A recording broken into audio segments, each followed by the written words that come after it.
श्रीकृष्णाय परब्रह्मणे नमः। श्रीमद्भगवद्गीता ध्यानश्लोकाः।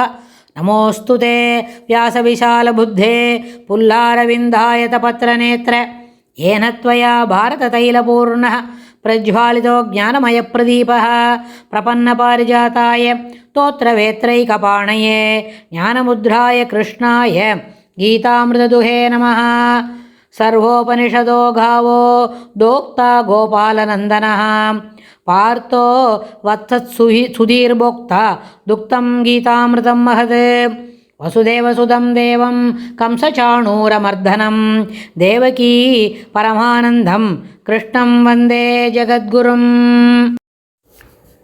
அடுத்தது 36வது ஸ்லோகம். இந்த ஸ்லோகத்தில் பெருமாள் நிறைய விஷயங்களை சொல்கிறார்.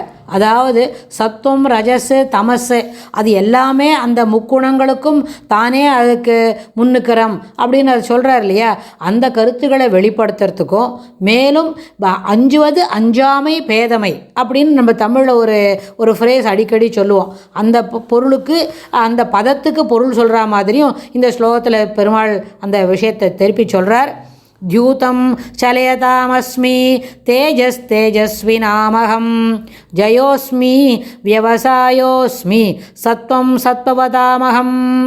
द्यूतं चलयतामस्मि तेजस्तेजस्विनामहं जयोस्मि व्यवसायोस्मि सत्वं सत्त्ववतामहं.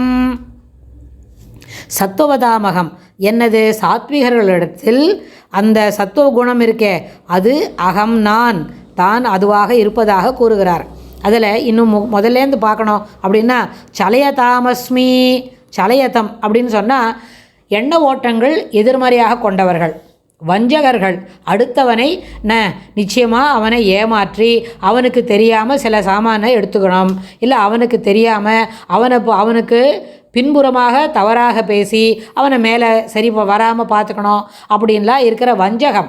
வஞ்சகம் என்று சொன்னால் வஞ்சகம் செய்வாரோடு இணங்க வேண்டாம் அப்படின்னு கூட நம்ம தமிழ் மூதாட்டி நம்மளுக்கு அந்த வார்த்தையெல்லாம் சொல்லி கொடுத்துருக்காரு. ஒருவரையும் பொல்லாங்கு சொல்ல வேண்டாம் அப்படின்னு சொல்கிறார் இல்லையா. அந்த பொல்லாங்கு சொல்லக்கூடிய மனம் வஞ்சகத்துக்கு இட்டு செல்லும். அப்புறம் அதுபோல் வஞ்சகர்கள் இருக்கா அப்படின்னு சொன்னால் அவர்கள் விளையாடக்கூடிய தியூதம் என்று சொன்னால் சொக்கட்டான், அதாவது சூதாட்டம். வேராஜாவை 4க்கு 4 அப்படிலாம் சொல்கிறா இல்லையா. அதெல்லாம் என்ன நம்மளுக்கு தெரியாது, நம்ம அதெல்லாம் பார்த்ததே இல்லை, நம்மளுக்கு அதை பற்றி கேள்விப்பட்டது கூட இல்லை. It is really Greek to us. அதாவது நம்மளுக்கு தெரியாத ஒரு மொழி, தெரியாத ஒரு பகுதி அப்படின்னா அந்த இடத்துல பெருமாள் அங்கே இருக்கதா சொல்கிறார். என்ன இது பெருமாள் சூதாட்டத்தில் இருக்காரா அப்படின்னு சொன்னால் அதுக்கு என்ன முக்கியம்னு கேட்டால் அதில் நம்ம இங்கேயே விரிவாக பார்க்கலாம். சிங்கம் ரொம்ப அழகாக தான் இருக்கும். அதனோட நடை எப்படி இருக்கும் தெரியுமா? சிங்க நடை அதனோட மெஜஸ்டிக்காக நடக்கும், கம்பீரமாக நடந்து போகும். ஆனால் அதை நம்ம ஃப்ரெண்டு பிடிச்சிக்க முடியுமா? நண்பா வா, நான் இன்றைக்கி நம்ம வாங்க, நம்ம 2 பேரும் இன்றைக்கி கார்த்தால எங்கள் அம்மா இதெல்லாம் பண்ணியிருக்கா, பொங்கல் வடையெல்லாம் பண்ணியிருக்கா, நம்ம 2 பேரும் சாப்பிடலாம் வாங்கோ அப்படின்னா முதல்ல சிங்கம் மனுஷ வாசனைக்கு கிட்டக்கே வராது. நம்ம நேரத்தை இப்போ உட்காந்துருப்போம், இதை பேசுகிறோம், எதிராக சிங்கம் வந்துடுத்துன்னு சொன்னால் யாரானா அது நரசிம்ம சுவாமி நம்ம விழுந்து சேவிப்போமா? முதல்ல எப்படி எந்த கதவு திறந்து நீங்கள் வந்தது அப்படின்னு சொல்லி தான் நம்ம பார்ப்போம். அதனால் சிங்கம் ரொம்ப கம்பீரமானதான். ஆனால் அதுங்கிட்ட எப்படி இருக்கணும்? நட்பு பாராட்ட முடியாது, ரொம்ப ஜாக்கிரதையாக பயம் போற்றி ஒதுங்கி நிற்கணும். சிலது நல்லதாக இருந்தாலும் அழகாக இருந்தாலும் அதுங்கிட்ட நம்ம என்ன பண்ண முடியாது, நட்பு பாராட்டி கிட்ட போக முடியாது. அதே மாதிரி 2-3 ஸ்லோகத்துக்கு முன்னாடி சொன்னார், நெருப்பில் கூட நம்ம பார்க்கலான்னு. தீ கூட தான் இருக்குது. ஆனால் தீ பாரதியார் கூட ஒரு பாட்டில் சொல்கிறார், தீக்குள் விரலை வைத்தால் நந்தலாலா அப்படின்னு. ஆனால் வாஸ்தவம் தான். யாரான அப்படி அகஸ்மாத்தாக ஏதோ தளிகை பண்ணும்போது தெரியாத பட்டுடுத்து கையிலனால அதுவே ரொம்ப சுடுறது. 1 வாரம் 15 நாள் நிறைய நாள் யாருது அதை சரி பண்ணிக்கிறதுக்கு. ஆனால் அதனால் என்ன பண்ணக்கூடாது, தீயிண்டியும் ஜாகிரதையாக இருக்கணும். ஜலம் அதாவது பஞ்சபூதங்கள் ரொம்ப சிறப்பு தான். ஆனால் நீரோடையும் நெருப்போடையும் விளையாடாதே, நீரோடு விளையாடாதே, நெருப்பிண்ட ஒதுங்கிரு அப்படின்னு சொல்கிறாலாம் உண்டு தானே. பெரியவாள்லாம் அப்படி தானே சொல்லியிருக்கா. அது அனுபவத்தினால சொன்ன விஷயம். அதே போல் மரணம், பெருமாள் என்ன சொல்கிறார்? மரணம் அந்த யமனுக்கு பண்ணுறானே அதுவும் தான் இருக்கேன், ஏன்னா தர்ம காரியம் பண்ணுறான், யாருக்கு என்ன முடிவோ அதை பார்த்து சரியாக சொல்கிறாருன்னு. ஆனால் அந்த இடத்துல நம்ம என்ன செய்கிறோம்? அப்படி இல்லை. அந்த மாதிரி மரணமாக இருந்தாலும் அதை நின்று நம்ம என்ன பண்ணுறோம்?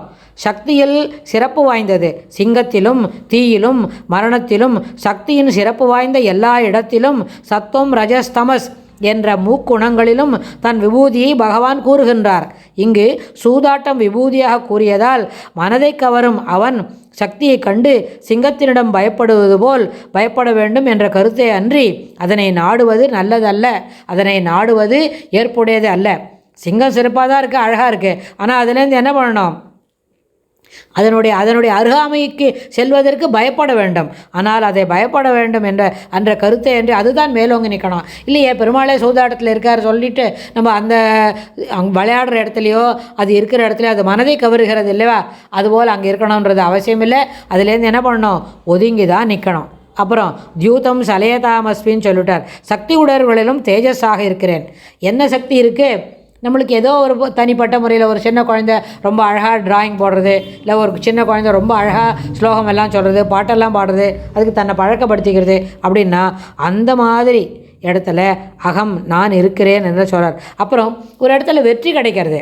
சின்ன பசங்க நல்ல கஷ்டப்பட்டு திறமையாக மனதை ஒருமுகப்படுத்தி விளையாடி ஜெயிக்கிறாங்க அப்படின்னா ஒரு ஜெயம்ன்ற ஒரு இடத்துல வருது இல்லையா, ஜெயம்னு சொன்னால் அது அந்த வெற்றியாக தான் இருப்பதாகவும் கூறுகிறார். அப்புறம் சத்வவதாம் விவசாய அஸ்மி. விவசாயம்னு சொன்னால் ஒரு விடாமுயற்சி, தொடர்ந்து செய்யணும். ஒரே ஒரு தடவை செய்துட்டு அதை விட்டுட்டா அந்த தொழில் மேன்மையடையாது. ஆனால் என்ன பண்ணணும்? தொடர்ந்து பர்சுவேசிவான்னு ஒரு வார்த்தை சொல்லுவாள். முயற்சி திருவினையாக்கும். அது மாதிரி எப்படி முயற்சின்மை இன்மை புகுத்து விடும். அதனால் என்ன செய்யணும்? முயற்சி திருவனி ஆக்கும்னு சொன்னால் தொடர்ந்து முயன்று கொண்டே இருக்க வேண்டும். அப்பொழுது நிச்சயமாக வெற்றி கிட்டும்.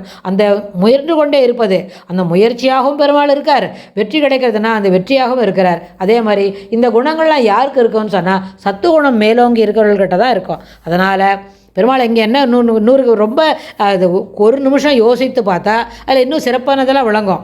அதாவது விடாமுயற்சியில் இருக்கணும், விடாமுயற்சியாகவும் தானே இருப்பதாகவும், அப்புறம் அந்த விடாமுயற்சிக்கு இறுதியில் வெற்றி கிடைக்கும் என்று சொன்னால் அந்த வெற்றியாகவும், இது யாரிடம் மேலோங்கி நிற்கும்னு சொன்னால் சத்துவகுணம் மேலோங்கி இருப்பவர்கள்கிட்ட இருக்கும்.